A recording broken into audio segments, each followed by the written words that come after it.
जिले में गुरुवार को 15 मदरसे सील किए गए हैं। इनमें रुद्रपुर के 3, किच्छा के 8, बाजपुर के 3 और जसपुर का 1 मदरसा शामिल है।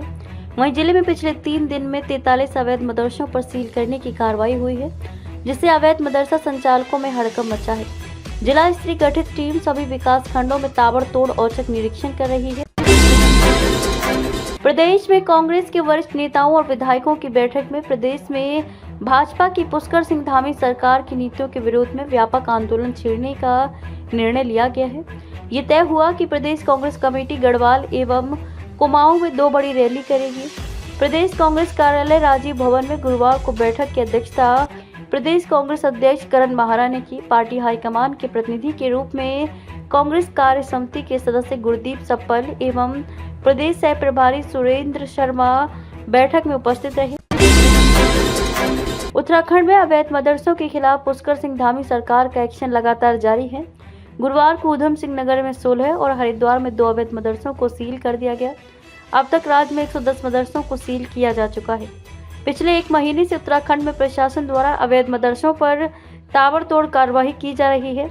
ये मदरसे बिना सरकार की अनुमति के संचालित किए जा रहे थे। इस पर मुख्यमंत्री पुष्कर सिंह धामी ने कड़ा रुख अपनाया हुआ है, जिसका व्यापक असर भी देखने को मिल रहा है।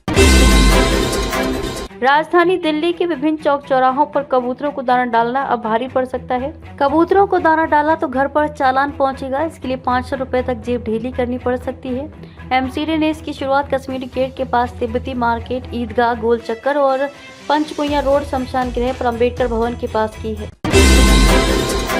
यूपी के ग्रेटर नोएडा में पागल कुत्ते के काटने से गाय में रेबीज का संक्रमण हो गया, जिसका दूध पीने वाली एक महिला की भी रेबीज से मौत हो गई। महिला के अलावा पशुपालक के परिवार के अन्य लोगों ने भी गाय का दूध पिया था, लेकिन उन लोगों ने गाय की मौत के बाद इंजेक्शन लगवा दिया, जिससे उनकी जान बच गई। महिला की मौत के बाद गाँव के 10 लोगों ने रेबीज का इंजेक्शन लगवाया है।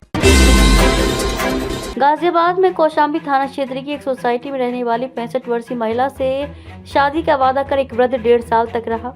इस बीच महिला से 3 करोड़ रुपए खाते में ट्रांसफर करा लिए, जबकि 50 लाख रुपए के गहने बनवा कर बेटी को दे दिए। इस बीच महिला को बार बार नोटरी मैरिज के दस्तावेज नहीं मिलने का झांसा देकर गुमराह करता रहा।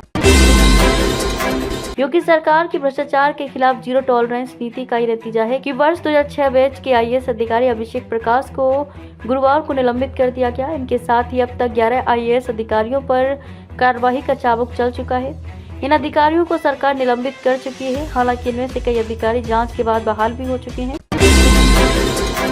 अमेरिकी राष्ट्रपति डोनाल्ड ट्रंप ने गुरुवार को शिक्षा विभाग बंद करने से जुड़े आदेश एग्जीक्यूटिव ऑर्डर पर दस्तखत कर दिया। ट्रंप ने दस्तखत करने के बाद कहा कि अमेरिका लंबे समय से छात्रों को अच्छी शिक्षा नहीं दे रहा है। उन्होंने कहा कि अमेरिका किसी भी देश की तुलना में शिक्षा पर सबसे ज्यादा खर्च करता है, लेकिन सफलता की बात आती है तो देश लिस्ट में सबसे निचले स्थान पर है। शिक्षा विभाग सुधार में फेल रहा, अब ये हमेशा के लिए खत्म हो जाएगा। एलन मस्क के सोशल प्लेटफॉर्म एक्स ने कर्नाटक हाई कोर्ट में भारत सरकार के खिलाफ एक याचिका दायर की है।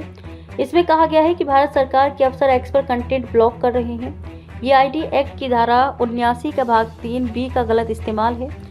मीडिया रिपोर्ट्स के मुताबिक याचिका में कहा गया है कि सेंसरशिप का ये तरीका पूरी तरह से गैरकानूनी और अभिव्यक्ति के अधिकार का उल्लंघन है।